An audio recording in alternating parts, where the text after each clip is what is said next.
My journey through the Perth Hills wine region continues this week, starting with a visit to the award-winning family-run Myers Field, run by husband and wife team Josh and Rachel Davenport.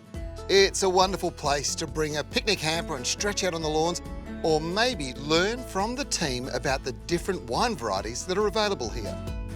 Rachel and I were both graduate winemakers, and early in our careers we sought obviously the most experience possible to try and learn our craft. That took us to Europe and America and back here in Australia. The varietals you've chosen for here are quite different, aren't they? Yeah, so 24 years ago when we first planted these grape varieties, they were probably considered new or alternative in Australia. The variety behind us is Mourvèdre. It's a Spanish varietal, makes fantastic rosé but very dry, savoury, medium-bodied red. We have Durif, the first planting in Western Australia, which is a very thick-skinned hybrid variety from the south of France. And Touriga Nacional, which is kind of the national red grape of Portugal. Most famous for making ports, but makes some really nice aromatic medium-bodied table wine too. Now, one thing I am conscious of, if I'm sitting on the lawn and there's a big procession of geese walk past, I don't have to panic, do I? Not unless it's breeding season, no. They get a bit more aggressive during breeding season. The geese are a wonderful addition to our place. They run through the vineyards, they eat all the bugs and the pests. They just reduce our reliance on chemicals, which is fantastic, and they're hysterical. Rachel, you guys have introduced some pretty special wines, Durif being one that I'd never heard of before and now fallen in love with. But you've got something new on the block. It's a new kid, right? What is it? There is. We have Montepulciano. So we've just planted it out in the vineyard because it deals really well with the warm climate. It's an alternate variety, but it'll be fun because Montepulciano, shorten it to Monty and everyone can say it. The wine itself, lifted aromatics, really juicy fruit, and ends with a little bit of peppery spice. Yeah, it tastes amazing. Now, this really is one of my favourite wine destinations up here in the wine trail in the Perth Hills, but my next destination, Plume, is really starting to rock the boat. Let's check it out.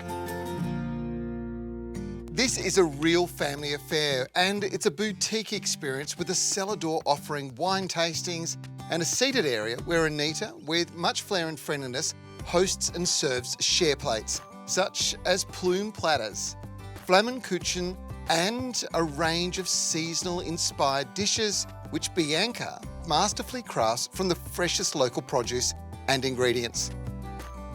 Marcus, this is so exciting. I know that you've been growing and making wine here in the valley for a long period of time, but now you've got your own winery and you're doing some pretty amazing things. Yeah, so the property is 11 acres and there's about 8 acres under vine. I suppose the work that you're doing, you've got a few different varietals coming through, Verdejo, Durif. So Pinot is our biggest with the Shiraz, Yeah. That's a staple. And we also have Viognier. And the Viognier actually is a white grape, so Yeah. we add that to the Shiraz. It's very common in France, and so we've started to do that as well. And the quality of your wines has been recognised with awards, right? Yeah, exactly. We won the best dry red for the Perth Hills, Yeah. and we won the best Shiraz for the Reserve Shiraz. And what makes this whole thing special is you're a family business. It's pretty much all the family together working and helping each other out. Yeah, good you right? mentioned that because our son, he's got bees, so he actually supplies the honey here to go into a lot of the dishes. I saw honey being used on the menu on a number of different dishes, so that's part of the magic of it. So, Fantastic. Yeah, well done. Thank you. And my last stop on this Perth Hills wine trail discovery is this winery, and it is Western Australia's highest winery. It's Honelt Vineyards. It is absolutely beautiful. 300 to 400 metres above sea level, well above Perth. That's 3 to 4 degrees difference, and that means they can grow exquisite cool season grapes here.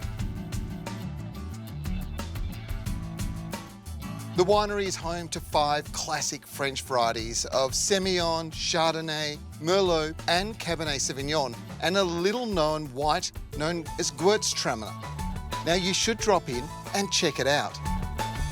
Best of all, they have a cafe on site which has been a successful restaurant but is currently open for guest chef pop-up lunches and dinners, special functions and music, events and sundowners.